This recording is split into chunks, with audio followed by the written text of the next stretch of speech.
एक गांव में रमेश नाम का आदमी रहता था। उस गांव में उसका बड़ा नाम था, ऊपर से बहुत अमीर भी था। लेकिन उसे लड़कियां बिल्कुल पसंद नहीं थी। वो हमेशा यही चाहता था कि उसका सिर्फ बेटा ही हो, और बेटा पाने के लिए उसने कई सारी पूजा और अर्चनाएं की। डिलीवरी के टाइम पर उसने पंडित जी को घर पर बुलाया और कुंडलियां भी बनवाई। कुंडली देखकर पंडित जी रमेश से बोलते हैं, आप बिल्कुल फिक्र मत कीजिए रमेश जी, आपका सिर्फ बेटा ही होगा, बेटा, मेरी बात का विश्वास कीजिए।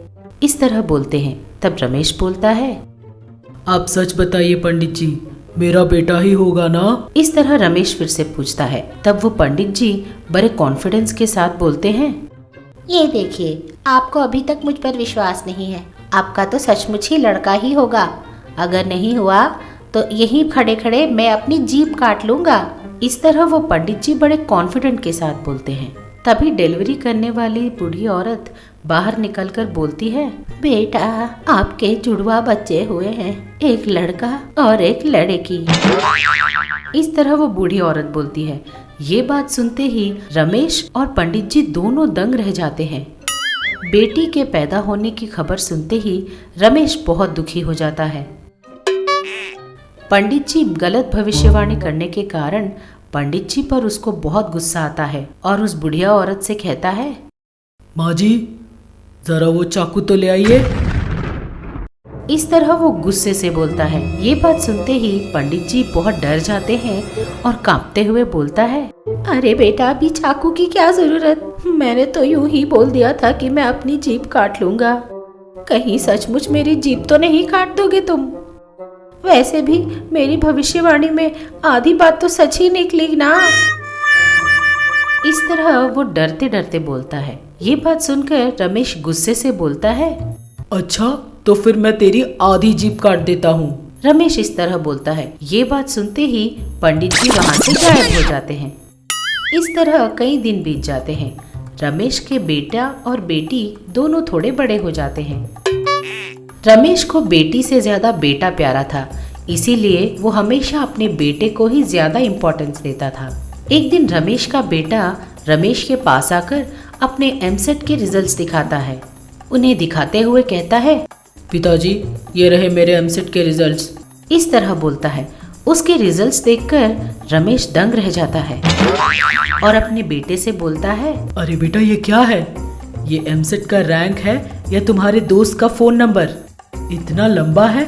इतने बड़े रैंक को देखकर तुझे कौन इंजीनियरिंग में सीट देने वाला है? इस तरह रमेश बोलता है। तब रमेश का बेटा बोलता है, पिताजी, सीट मेरे रैंक के ऊपर नहीं, आपके देने वाले पैसों के ऊपर भी मिलता है। इस तरह बोलता है। ये बात सुनकर रमेश कहता है, हाँ हाँ ठीक है, और कर भी क्या सकते हैं, खेती बाड़ी गिरवी रखकर कुछ पैसे उधार लेकर तेरे पैसे भर दूंगा। इस तरह रमेश बोलता है। ये बात सुनकर रमेश का बेटा बहुत खुश हो जाता है और बोलता है, थैंक यू पिताजी। इस तरह बोलता है। तभी रमेश की बेटी भी अपना एमसेट रैंक कार्ड लेकर वहाँ पहुँचती है। वो आकर रमेश से कहती है, पिताजी, मुझे एमसेट में फर्स्ट रैंक मिला है पिताजी। इस तरह वो बड़े खुशी खुशी कहती है। लेकिन ये बात सुनकर रमेश को कोई खुशी नहीं होती और अपनी बेटी से रमेश बोलता है, अगर आया है तो इससे हमें क्या फायदा? तू क्या हमको खिलाने पिलाने वाली है? किसी न किसी दिन शादी ब्याह करके ससुराल जाना ही तो है। जाओ, जाकर रसोई में कोई काम है तो करो, जाओ यहाँ से। इस तरह रमेश बोलता है। ये बात सुनकर रमेश की बेटी रोते रोते चली जाती है। तब रमेश की पत्नी विमला रोती हुई अपनी बेटी को अपने गले से लगाकर बोलती है, अरे, अभी क्यों रो रही हो बेटी? तुम्हें एमसेट में फर्स्ट रैंक मिला है, तुम्हें कितना खुश होना चाहिए। इस तरह विमला बोलती है। तब विमला की बेटी बोलती है, माँ, मुझसे पिताजी इतनी नफरत क्यों करते हैं माँ?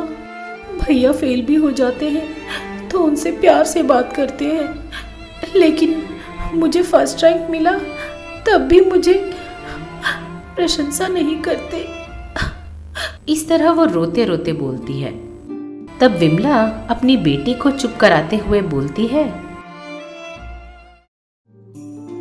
अरे बेटा, कोई इस तरह रोता है भला? देख, मेरी बात सुन, तू खूब अच्छे से पढ़कर बहुत बड़ी डॉक्टरनी बनना। हमें सबको सिखाना है कि बेटी बेटे से कोई कम नहीं होती, समझ गई? और सबको ये सीख सिखानी है। इस तरह वो अपनी बेटी को समझाती है। अपनी माँ की बात सुनकर विमला की बेटी उस दिन से खूब मन लगाकर पढ़ाई करने लगती है। सुबह शाम दिन रात वो मेहनत करके पढ़ती रहती थी।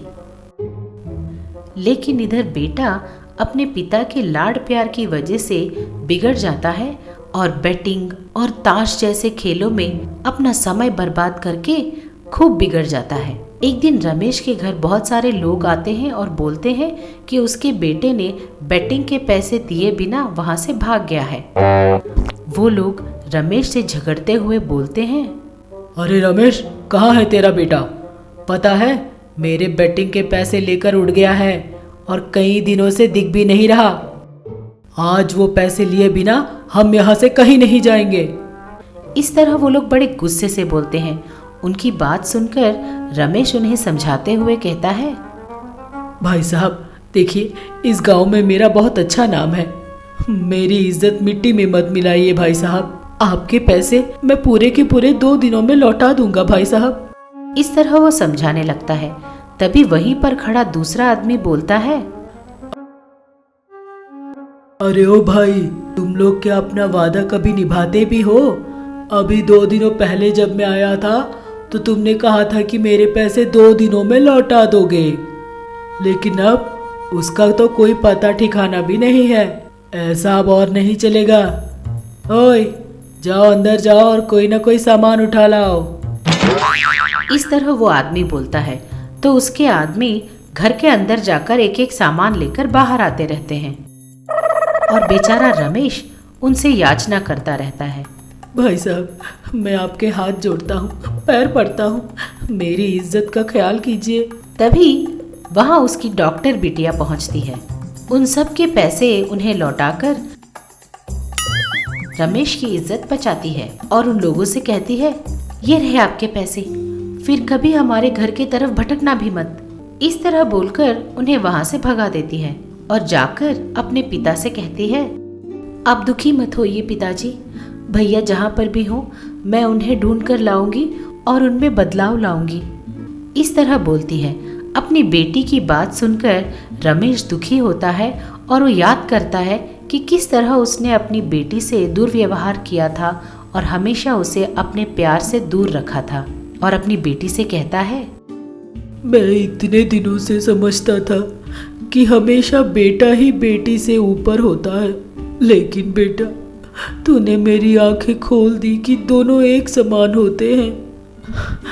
आज तूने इस घर की इज्जत बचाई, मैं तेरा ये एहसान कैसे चुकाऊंगा बेटी, कैसे चुकाऊं? इस तरह बोलते हुए वो रोने लगता है। तब रमेश की बेटी रमेश से बोलती है, ऐसा क्यों कहते हैं पिताजी, ये हमारा घर है, अब मेरा अपना, क्या मैं अपने घर के लिए इतना भी नहीं कर सकती क्या? इस तरह वो अपने पिताजी का धीरज बांधती है और अपने वादे के मुताबिक अपने भाई को ढूंढकर उसमें बदलाव लाकर एक नौकरी भी दिलवाती है। देखा ना व्यूअर्स, लड़कियां लड़कों से किसी बात में कम नहीं होती। एक गांव में रंगम्मा नाम की एक सास रहती थी। रंगम्मा एक बहुत ही गरीब परिवार से थी। बड़ी मेहनत से उसने अपने बेटे को पढ़ा लिखा कर काबिल बनाया और सरोजा नाम की लड़की से शादी करवाती है। इस तरह इसकी जिंदगी चल रही थी कि एक दिन उसके बेटे की किस्मत चमक उठी। उनके मछलियों के व्यापार को अचानक बहुत मुनाफा हुआ। इसकी वजह से अचानक रंगम्मा की किस्मत बदल गई। आज तक उसने जितने पैसे नहीं देखे थे, अचानक सब उसके झोली में गिर जाते हैं और पैसों को देखकर रंगम्मा खूब घमंडी हो जाती है। एक दिन रंगम्मा के घर उसके पड़ोस की सरला आती है। आकर बोलती है, रंगम्मा, अरे ओ रंगम्मा, जरा शक्कर है तो दोगी क्या? ये सुनकर रंगम्मा बाहर निकलकर बोलती है, अरे अरे, ऐसे कैसे बुलाए जा रही है तू? मेरा नाम कैसे पुकार सकती है? मैं तुझसे बड़ी हूँ, तुझे इतनी भी इज्जत नहीं? मुझे रंगा मैडम करके बुलाओ। इस तरह वो बड़े घमंड से बोलती है। ये बातें सुनकर सरला दंग रह जाती है और रंगम्मा से कहती है, अरे ऐसे क्यों बातें कर रही है रे तू भूल गई बचपन से हम दोनों कितनी अच्छी सहेलियां हैं। मैंने कभी तुझे इस तरह मैडम गीडम करके बुलाया है क्या? आज अचानक ऐसे क्यों बोल रही है तू? सरला इस तरह बोलती है। सरला की बातें सुनकर रंगम्मा हंसते हुए बोलती है, तब की रंगम्मा अलग थी और अब की रंगम्मा कोई और है। उस समय मैं गरीब थी, लेकिन अब मैं 1 करोड़पति हूँ। अगर तुझे किसी चीज की जरूरत हो तो मांग लेना, दे दूंगी। इस तरह वो बड़े घमंड करते हुए हंसते हंसते बोलती है। इसका बर्ताव देखकर सरला को बहुत गुस्सा आता है और वो रंगम्मा से कहती है, तुझे तो पैसों के साथ साथ घमंड भी बहुत बढ़ गया है। मुझे तूने काफी खरी खोटी सुनाई है ना, मैं तुझे जरूर सबक सिखाऊंगी। ऐसा बोलते हुए वो वहाँ से चली जाती है। थोड़ी देर बाद मूंगफली बेचते हुए वहाँ एक औरत आती है। आकर वो रंगम्मा को बुलाते हुए कहती है, रंगम्मा जी, अरे ओ रंगम्मा जी, आइए आइए, आपके मनपसंद मूंगफली बेच रही हूँ, जल्दी आकर जरा बोनी कर दीजिए ना। इस तरह वो बुलाती है। तब रंगम्मा बाहर आकर, अरे रे रे, ऐसे क्या चिल्लाए जा रही है रंगम्मा रंगम्मा करके? आज से मुझे रंगम्मा नहीं, रंगम्मा जी करके बुलाइए, समझ गई? और वैसे भी तुझे क्या लगता है अब मैं ये बेकार की मूंगफलियां खाती हूँ? मेरा बेटा मेरे लिए पिज़्ज़ा लेने गया है, अब मेरा लेवल बढ़ गया है। आई बात समझ में? इस तरह रंगम्मा कहती है। रंगम्मा की बात सुनकर मूंगफली वाली बोलती है, अरे मैडम, उसे पिज़्ज़ा नहीं पिज़्ज़ा कहते हैं। थोड़े दिन पहले मेरे पोते ने बताया था। वैसे भी जितना भी पैसे कमा लो, खाते खाना ही है, नोट तो नहीं खाते ना। इस तरह बोलते हुए वो भी वहाँ से चली जाती है। इस तरह रंगम्मा अपनी घमंड की वजह से अपने रिश्तेदार, अपने पुराने दोस्तों सभी को बेइज्जत करती रहती है। ये सब देख रही उसकी बहू सरला बहुत दुखी हो जाती है और जाकर अपने पति गिरी से कहती है, अजी सुनते हैं, एक बार मेरी बात तो सुनिए। आप बुरा न माने तो एक बात बोलूं, आज और कल मैंने आपकी माँ को देखा है। उनके बर्ताव में बहुत बदलाव आ गया है। अमीर बनने के बाद वो आसपास के लोगों से बहुत हार्शली बात कर रही हैं। इस तरह वो अपने पति से कहती है। तब गिरी बोलता है, हाँ सरोजा, तूने सही कहा। मेरी माँ को मूंगफलियाँ बहुत पसंद हैं, लेकिन परसों उसने मुझसे कहा था कि हम लोग अभी अमीर बन गए हैं, ऐसी चीजें नहीं खाते, और मुझसे शहर से पिज्जा मंगवाया, पता है? ऊपर से घर आए सभी मेहमानों के साथ वो बेइज्जती से बात कर रही है। अब मेरी समझ में भी नहीं आ रहा कि मैं क्या करूं। इस तरह वो बोलता है। अपने पति की बातें सुनकर सरोजा कहती है, दुखी मत होइए, मेरे पास एक उपाय है। इस तरह कहती है और अपने आइडिया को अपने पति के कान में बताती है। वो उपाय गिरी को भी बहुत अच्छी लगती है। अगले दिन गिरी अपनी माँ के पास जाकर रोने लगता है। ये देखकर रंगम्मा गिरी से कहती है, क्या बात है बेटा, इस तरह क्यों रो रहे हो, क्या हुआ? इस तरह वो पूछता है। तब गिरी रोते रोते कहता है,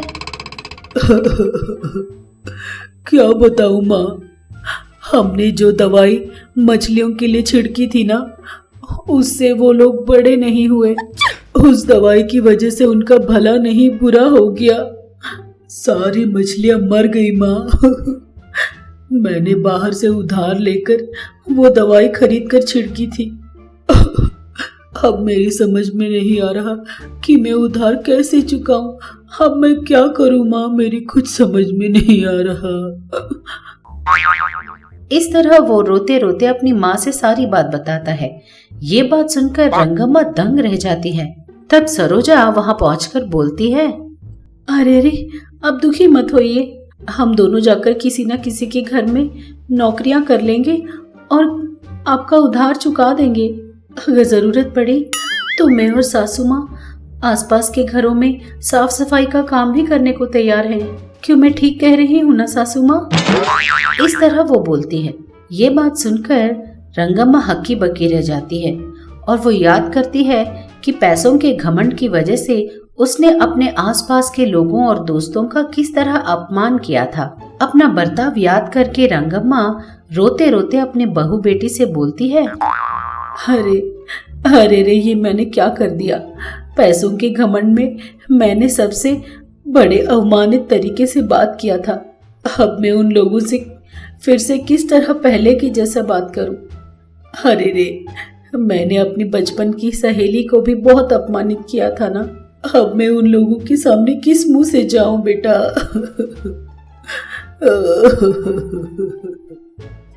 इस तरह वो रोने लगती है। तब सरोजा अपनी सास को चुप कराने के लिए बोलती है, सासू माँ, आप दुखी मत होइए। हमारे पैसे कहीं नहीं गए। पैसे हमारे साथ हमेशा नहीं रह जाते, लेकिन हमारी अच्छाई हमारे साथ हमेशा रहती है। बस आपको यही याद दिलाने के लिए हमें ये नाटक करना पड़ा सासू माँ। सॉरी सासू माँ, बुरा मत मानिए। इस तरह सरोजा बोलती है। सरोजा की बातें सुनकर रंगम्मा को समझ में आता है कि उसने कितनी बड़ी गलती कर दी है। तब वो सरोजा से कहती है, तूने मेरी आंखें खोल दी बेटी। मुझे तेरा शुक्रिया अदा करना चाहिए। मैं आज ही जाकर, आज तक मैंने जितने लोगों को अपमानित किया है, उन सब के पास जाकर माफी मांगकर उन सबको अपने घर भोजन के लिए आमंत्रित करूंगी बेटी। रंगम्मा कहती है। रंगम्मा में आए बदलाव को देखकर सब लोग बहुत खुश हो जाते हैं और जैसा रंगम्मा ने कहा था उसी के मुताबिक वो अपने दोस्तों, आसपास के लोगों और उस मूंगफली बेचने वाली लड़की को भी अपने घर खाना खाने पर बुलाती है और इस तरह फिर से सब लोगों के साथ अच्छा बर्ताव करने लगती है।